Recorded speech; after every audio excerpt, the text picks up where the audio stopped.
السلام عليكم ورحمة الله وبركاته أصحابتي ku xiran channelka marka la soo dhawaada aad iyo aad u mahadsantihiin muuqaalkan waxaan rabaa inaan idin kula wadaago howlgalladii ciidamada ICE ay muddo ku dhawaad 3 bilood ah gobolka Minnesota gaar ahaan Minneapolis iyo St. Paul ay ka sameynayeen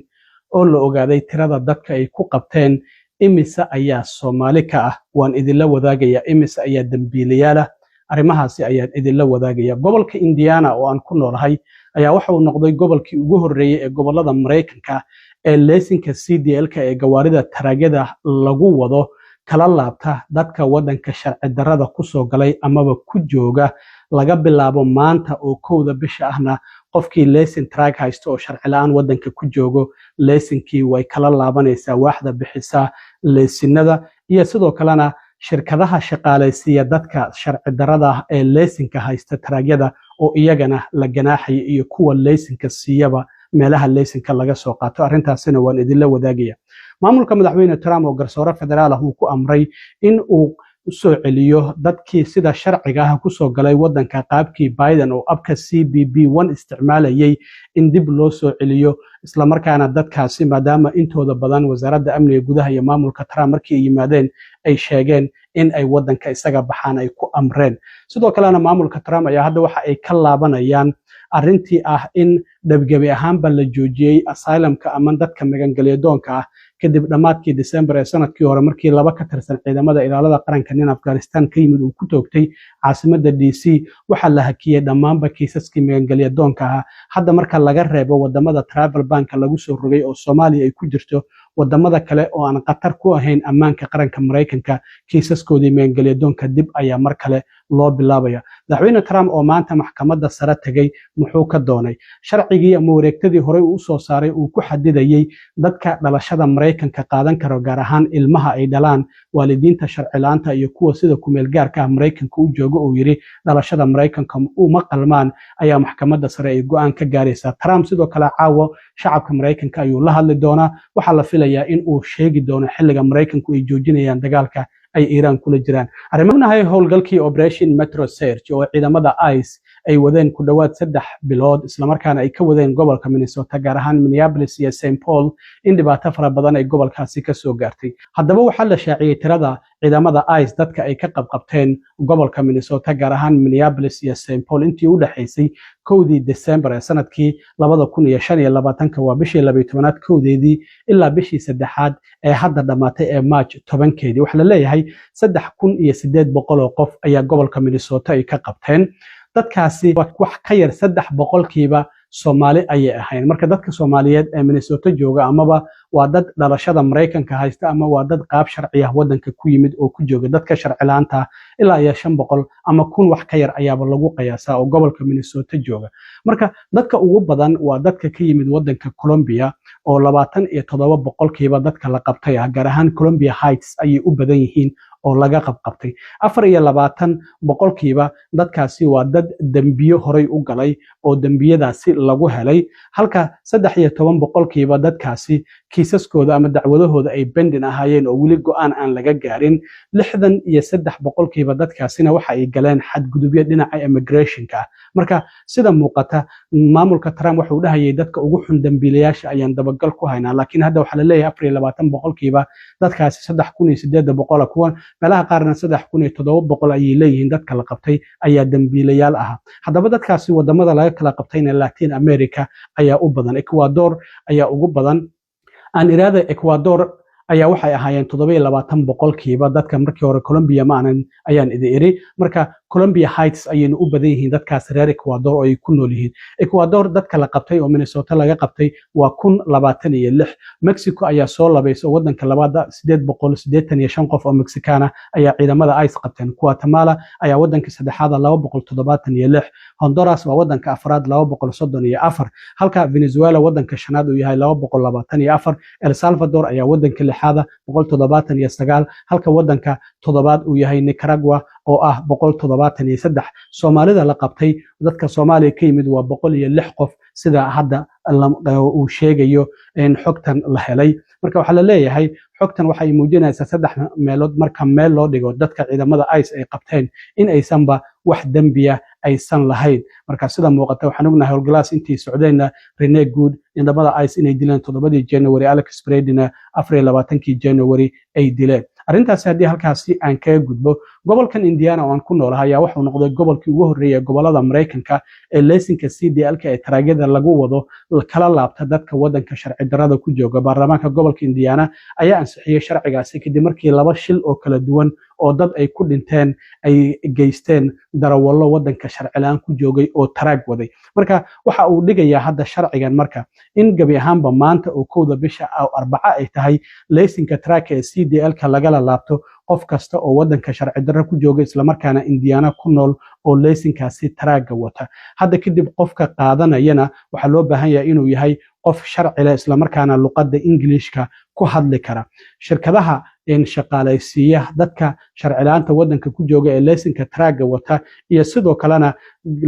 kambaniyada meelaha laysanada laga soo qaato oo iskuulada ah qofkii lagu helo in qof sharci la'aan uu laysan siiyay $50,000 ayaa la ganaaxaya. waaxda BMV-da ee bixisa laysanada ayaa dadkaasi laysanadooda waxa ay ka dhigayaan class B halka markii hore class A ay ahaayeen oo laysanka taraagada amaba taraagga ay ku wadi kareen. waxaa jirta sidoo kale sharcigan in laga codsaday amaba uu dhigayo in waaxda BMV-da ee laysanada bixiso ay si joogto ah ula xiriirto wasaaradda amniga gudaha si loo ogaado darawallada wadanka sharci darrada ku jooga ee gobolka Indiana ku nool ee taraagyada wada. sharcigan sidoo kalena waxa uu ka mamnuucayaa dadka soo galootiga ah in aysan wadi karin gawaaridaasi taraagyada ah marka laga reebo dadka haysta fiisayaashan saddexda ah H2A oo la siiyo si ku meel gaara loo siiyo shaqaalaha beeraha iyo sidoo kale H2B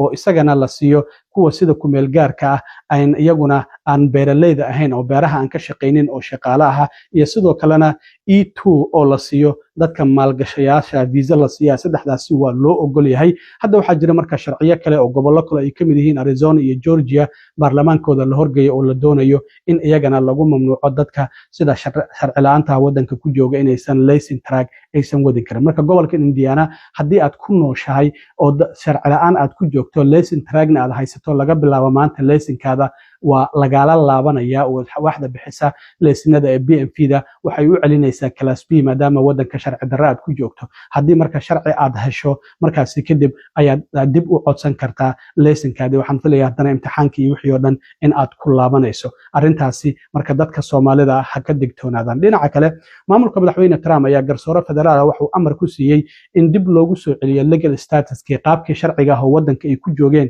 kumanaan qof oo xilligii Biden wadanka qaab sharci ah ku soo galay. xilligii Biden waxa jira inuu sameeyay abka la yiraahdo CBP1 oo dadku inta ay ballamo ka soo qabsadaan inta badan Latin America ka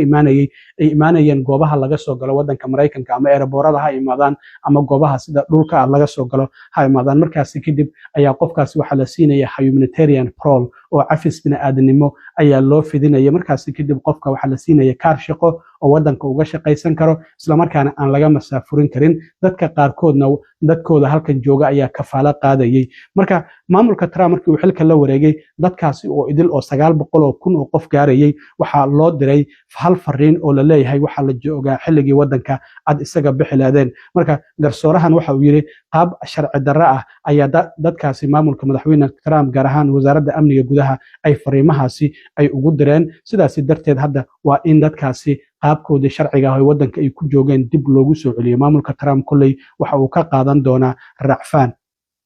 arrintaasi marka maamulka Trump garsoorahaasi federaalka ah oo la yiraahdo Allison ayaa amarkaasi soo saaray maalnimadii shalay ahayd oo Talaadada ahayd. dhinaca kale maamulka Trump ayaa sidoo kale waxa uu sheegay hadda inuu dib u bilaabayo kiisaska magangelyadoonka ah ee dadka aan khatarka ku ahayn amniga qaranka Mareykanka. waxaan ognahay dhamaadkii bishii December markii 2 ka tirsan ciidamada ilaalada qaranka in Afghanistan ka yimid oo sanadkii 2025 maamulka Trump ay magangelyo siiyeen in 2 askari uu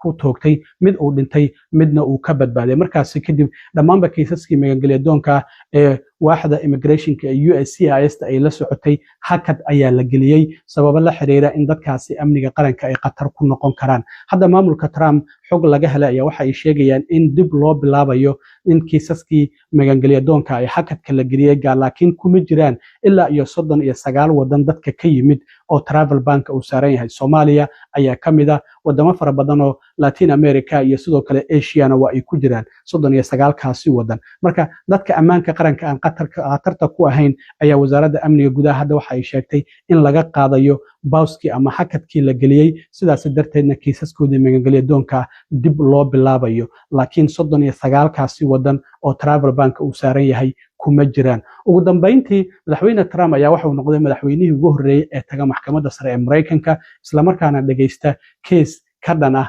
madaxweynuhu wareegto uu soo saaray isla markaana dacwad laga gudbiyey. Waa dadka ilmaha ku dhasha Mareykanka dhalasho ma la siinaya mise lama siinaya, gaar ahaan kuwa ay dhaleen dadka sida sharci darrada ah wadanka ku joogo, dad dalxiis ku yimid oo iyagoo dad waxaa jira intay ticket soo jartaan ama maalqabeena ha ahaadaan marka haweeneydu ay dhalashada inay dhasho ay dhowdahay Mareykanka ay timaado, markaasi kadib ilmaha Mareykanka markay ku dhasho dastuurka Mareykanka gaar ahaan qodobka 14aad iyo sharciyada federaalka waxay dhigayaan ilmo kasta oo ciidda Mareykanka ku dhasha inuu yahay muwaadin Mareykan. Marka Trump wuxuu leeyahay waxaan nahay wadanka kaliya ee arrintaasi sameeyay. Marka uu xilka la wareegay waa kii wareegta arrintaasi uu ku mamnuucay soo saaray. Marka dad ayaa dacwad ka gudbiyay, dacwadii maxkamadda sare 9 garsoore ayaa la filayaa in maanta amaba berri ay go'aan ay ka soo saaraan oo gabagaba ay ku dhowdaa. Marka Trump waxa uu tagay inuu dhageysto qaabka ay garsoorayaasha 9 arrintaasi ay uga doodayaan. Trump marka waxa uu leeyahay dadka wadanka sharci darrada ku soo galay iyo dadka sida kumeelkaarka u jooga xitaa dastuurku ma dhigayo iyo sharciyada federaalka